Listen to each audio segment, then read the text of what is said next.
Hello and welcome to 5 Ways to Find Your Next Client. I'm Emma from the Freelance Lifestyle, Emma Cossey, and I'm going to take you through 5 ways to find your next client. And don't worry, there's not going to be a load of sort of chatter in between, and this is not going to be a long one. I want to get to the meaty stuff straight away because as a freelancer, time is money. So I want you to have all the information as quickly as possible. But I do have to do a quick introduction. So again, hi, I'm Emma Cossey and I am a coach for freelancers. So I've been freelance for over 10 years now, and I've worked for a wide variety of clients, from Maclean's, where I had to pretend to be a toothpaste on Dancing on Ice, to the Discovery Channel, where I used to tweet and Facebook through their car shows in the evening. That one was very popular with my husband. I've done social media for Reading University Students' Union. I worked at Agromedia as an editor for a few of their fashion blogs. I was a wedding blogger for a period of time for the Times, and then ran up to my own wedding. I've also worked with lots and lots of local small businesses and worked as a trainer in London for a business college for young people wanting to learn social media and career skills. So that's a little bit of a background on my background. I'm also a mum to a preschooler little boy. I am definitely an introvert. So none of this stuff will be incredibly scary, pitchy things that are terrifying to introverts. This is all stuff that you can fit into your weekly plan. And it might be slightly out of your comfort zone, but I'm not going to chuck you in the deep end. I'm also a blogger. I have been a blogger for 10 years now, and a podcaster. I think I've been a podcaster for about 7 years now, which kind of makes me a hipster podcaster, I guess, because I've also been listening to them since I was at university, and I'm now 33, so you do the math. So that's a little bit about me. Now, let's just get into it, because that's what you're here for. So let's talk about 5 ways to find your next clients. Now, these are things that you can do if you're a brand new freelancer or at any time during your freelance career. So I wanted to make it widely available for everyone. So the first one is to create packages. Now, this is something that I recommend to everybody, but you don't have to follow that package for everybody. For all clients, it just gives you a format to present to people. So creating packages makes it easier to share what you do. Potential clients will easily be able to see your prices, which is quite key, and what you offer, and it takes the stress out of pitching. So rather than thinking, oh God, I've got to cobble together a massive pitch document, if you have packages, it makes you more confident and feel more comfortable sharing what you do. And it makes it much easier to share what you do on LinkedIn, Instagram, Twitter, Facebook, all of those. So to give you an example, if you are a photographer, you might have a package, wedding packages, in terms of what you offer and what's included in that. You might have, if you're a social media person, a standard price for X number of posts a week on X number of social networks. Copywriters, it's slightly more difficult, but you might have a per page rate perhaps, or a daily rate. A daily rate kind of counts as a package as well, but you want to make it clear to the client how long projects will take. And again, web designers, some website designers will offer a certain price for a website, a very standard website. So packages just make it easier for clients to know exactly what you're offering. You can tweak them. So someone might come to you and say, I like this package, but I also want this, this, and this. That's great. So you can tweak them absolutely, and you can have several levels. I would recommend that, in fact. I would recommend that you have a very, very affordable product or service. That could even be at the very, very low end. It could be a freebie on your website. It could be a very affordable consultation call. It could be some templates that you sell on your website, something very, very budget friendly to get people into the habit of spending with you. That's called a tripwire, where it gets people into gets people feeling comfortable about spending money with you. So you want to have something that's at that basic level. Then you need a midway point one, which might be your general services. And then you might have a VIP level type one or a premium one, which, so for example, for me, that's my coaching. I have my freelance live stash, which I will talk about later, which is my mid-level product that's really affordable for everyone who wants to do monthly. And then I have loads of free opt-ins on my website. So having those 3 different levels means that you can appeal to a larger variety of people, but people know what they're getting and how much it'll be. So creating packages is a great way. Number 2 is sending the scary email. And I know I said I wasn't going to push you too far out of your comfort zone, but I promise it's worth it, the payoff from this one. I'm probably overselling it by calling it the scary email. It's not that scary. So this is an email you send to your friends and family, telling them about what you do and asking for their support. So it could be just emailing, well, I'll take a step back there, because the reason I do this is because we all assume that all our friends and family know exactly what we do, and they don't. They don't necessarily. I have been doing this for, like I said, nearly 10 years, and I posted last year on my Facebook page, just asking, on my Facebook profile, asking people if they knew what I do. One person thought I was a nurse, which is a terrifying concept. I can't deal with blood at all or anything like that. So I'm definitely not a nurse. And there were a couple of others that came back who weren't really clear on what I did at all. So don't assume your friends and family know what you do and that they'll be able to support you, because they won't necessarily. And when you're self-employed, it's quite challenging sometimes when you don't feel like your friends and family are supporting you, but often they don't know how. So sending that email, you basically tell them what you're doing, what you're offering. You might want to offer some kind of referral bonus, so like a £10 Amazon voucher if they refer someone to you who starts working with you. And just ask them, just say, if you know of anyone that would be interested in this, I'd really appreciate you forwarding this email on or passing the details on, as I'd really appreciate any support that you have or could give. So I do have a template for that scary email on my blog, but it's also in the live stash. But last time I sent it was when I launched my coaching business 3 years ago. I sent it to 10 people and I had 7 responses overall. I had, I think it was 3 responses who booked in or were inquiring about booking in for coaching, 3 who basically just had really nice positive things to say and general great feedback and things like that. 1 who came back several months later because it had been playing on their mind, but they didn't have the budget at that point, but later on came back to book in. So 7 out of 10 is a really good success rate in terms of getting feedback from people, and it was well worth doing. And generally your friends and family do want to support you, they just don't know how, so tell them how. So let's go on to number 3 and 4. So number 3 is actually kind of what we're doing here, which is running a webinar. This was really easy to set up, so I'll explain how I set it up after I explain why it can be beneficial. So a webinar is a great way to build up a reputation as an expert in your field. It helps you reach a larger audience by sharing your knowledge, and it can be saved to be a lead magnet. So you can make them free, although I do know some people who charge for webinars, even a small amount like £7, maybe £10 to enter it. And that's a great way of making people more kind of accountable and more guaranteed to turn up for it. Just because they sign up to get the webinar doesn't mean that they'll turn up live. A lot will wait for the replay. But setting it up is very easy. All I've done here is created a presentation in Canva, and then I've just jumped on Zoom to present it. Zoom records it nicely for me, and then what I'm going to do after that is have that video embedded on my website. Now, one thing I will say is this is only going to be available for a short period of time after people sign up, and the whole purpose of that is because I want you to get the most value out of it, and I am terrible for downloading freebies and opt-ins and never getting around to doing it. So I'm giving you a little bit of accountability, and there are tools that you can do that which will put a limit on it. So a webinar is a really great way of building up your reputation as an expert, and you can then also include special offers or launches or things like that at the end.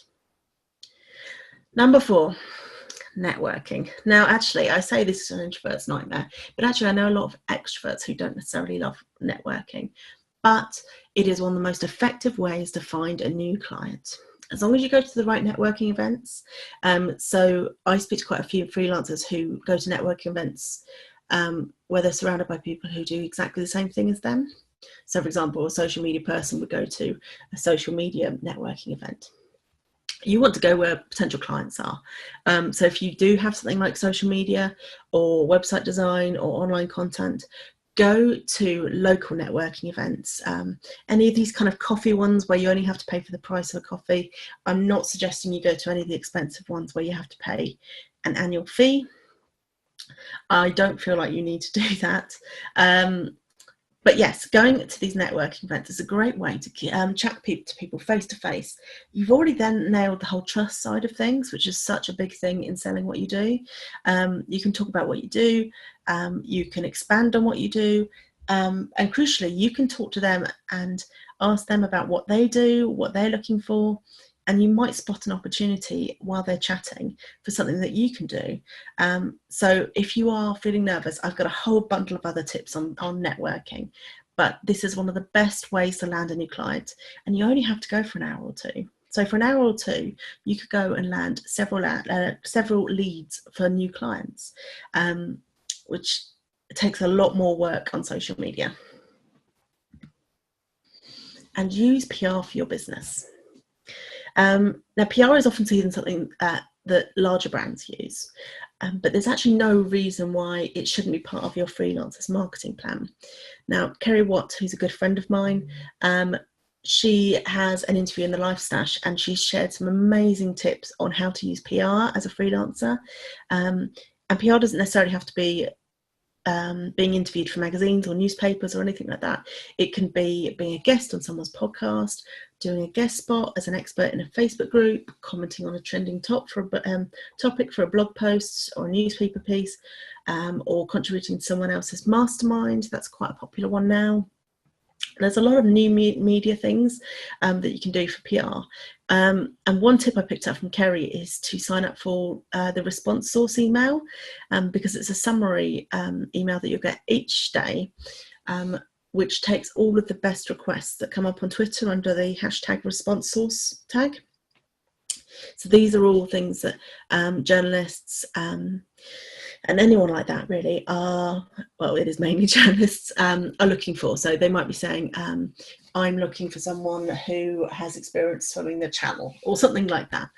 So anything like that that you can contribute to is a great way of getting your profile up. It's a great way of adding your their information to your website. So for example, Kerry gave the example when I chatted to her this morning about being on BBC News, and that meant that as soon as she got home she could add featured on the BBC News or featured in whatever it is on her website, which is a really great thing to have for potential new visitors.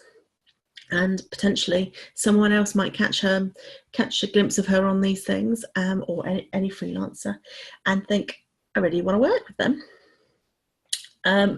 Now, there's a whole bundle of other things to talk about with PR, but that's something that Kerry's touched on in the Life Stash. But if you haven't thought about using PR for your business, now's the time to think about it.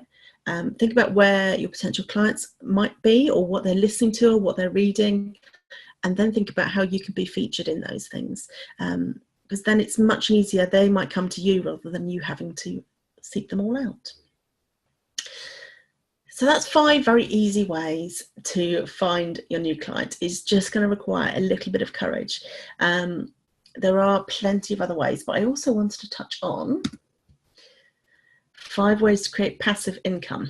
This is a bit of a bonus, but passive income is something that I think a lot of freelancers overlook, but it's a great way of getting regular income coming in that doesn't require you to be available or working with it live.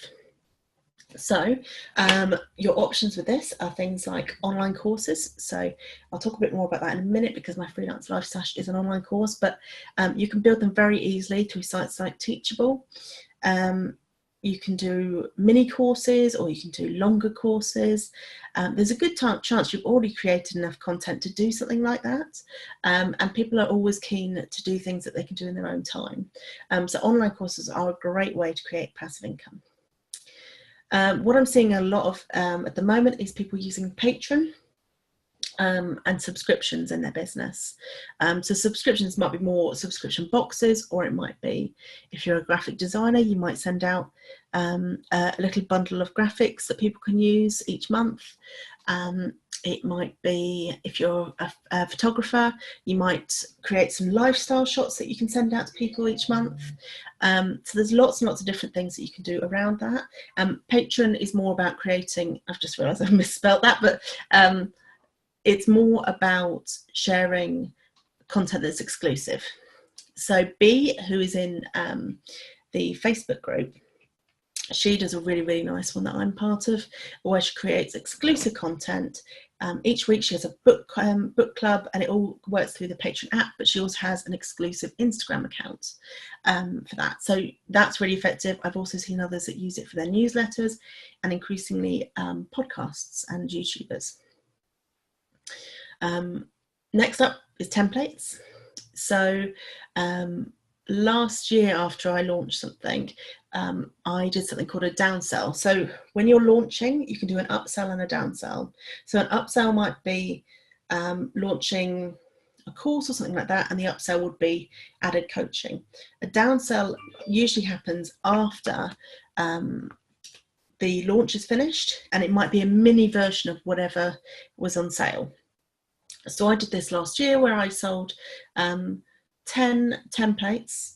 I think it was 10 that I was offering, 5 or 10, for £10. So very, very cheap, very affordable. But it just meant that I had lots of people signing up for that. And actually, I was surprised by how many people signed up for that. So templates could be anything. It could be social media templates, Instagram storage templates are very hot at the moment, so that's worth looking into if you're into graphic design or anything like that. Illustrations that you can use, so for example, themed ones, you could do spring ones, autumn ones, Halloween ones, Christmas ones that people can use on their social media. GIFs, actually, you could offer templates to create their own GIFs and things like that. Like I said, I did email templates, but you might want to do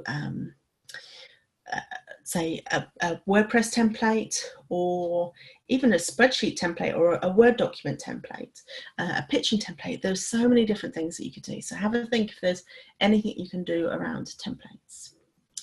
Number 4 is affiliate income. Affiliate income is where you have a partnership with a company where you are given a specific link that you can use to promote their products or services. Now, you do need to declare that.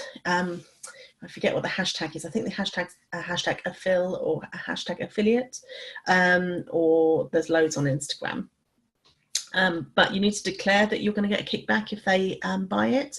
But for example, if there is a course that you've bought in the past that you love and you're really passionate about, or a tool perhaps, if you sign up for their affiliate program, which you can usually find on their website, you can then share that link when you're talking to people about it, and you may get a percentage income back. Sometimes it's a fixed amount, or sometimes it's a percentage income.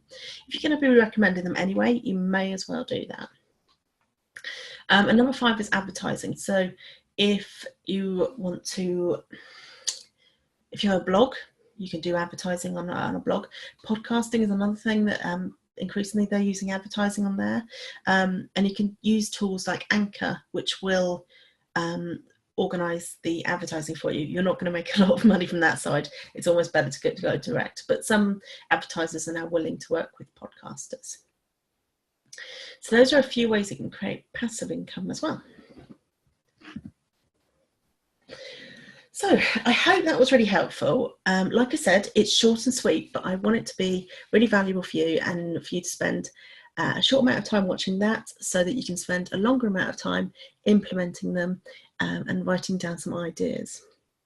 Now, if you want to know more, do come join me in the Freelance Life Stash. This is my essential stash of super practical resources, courses, trainings, and templates for freelancers who want to take their business seriously but still have fun. That is a mouthful. I should have thought about that when I wrote it down. So the Freelance Life Stash is essentially a monthly subscription. There's no long-term contract or anything. It's a monthly subscription where I add new content each month. There's courses on there, such as the 30 Days to Go freelance course, which is perfect for new freelancers because it takes you through all the steps. How to pitch courses, 4 weeks of freelance habits, which is a really great course which gives you little tweaks to try over a month to improve your freelance life in different areas. How to be more confident, how to up level your business. There's some amazing interviews in there. So Kerry, I've already mentioned, her one on PR is fantastic. Elsabine has done a great one recently on video confidence and feeling more confident on video. There's ones in there about health. There's ones in there about money. Kat Plum has done a great one on money, money confidence and money blocks. So there's a huge amount of content in there that you can dive into. Email templates are obviously in there. So everything from pitching emails to how to say goodbye to clients, onboarding new clients, the checklist there. There's so much, and I'll give you a quick video actually. Just remember I've got this. So this will take you through a quick video of all the things that we have in there. So when you go to the page, you'll be able to see everything that's currently in there. But as I said, it grows every single month, so you get more value each month. And we also do a group coaching call. So each month we have an hour-long group coaching call on Thursday, the third Thursday of each month at 10 a.m, where we will talk through anything that's really on your mind, anything you want to talk about. We've brainstormed ideas of how to find new work, how to deal with difficult clients, how to set boundaries, all sorts of things like that. And as you have very kindly sat with me throughout the whole of this, I'm offering you a special offer. So if you go to freelancelifestyle.teachable.com and use discount client webinar, you'll get 25% off. So rather than £24 a month, it will be £18 a month, which for all that content and a group coaching call is crazy. There's also an offer on there if you want one-to-one coaching as well. There is a special offer on there if you want to do all of the above, plus a one-to-one coaching call each month, as well as the group coaching call. So I hope that was useful. If you haven't joined the Facebook group, come join us, the Freelance Lifestylers. It's a really lovely, supportive community. And you can find me in the usual places. I'm on Instagram, Emma Cossey, all one word. I am occasionally on Twitter, but I'm mainly on Facebook in the Freelance Lifestylers group. And don't forget, you can also find lots of other online content at freelancelifestyle.co.uk.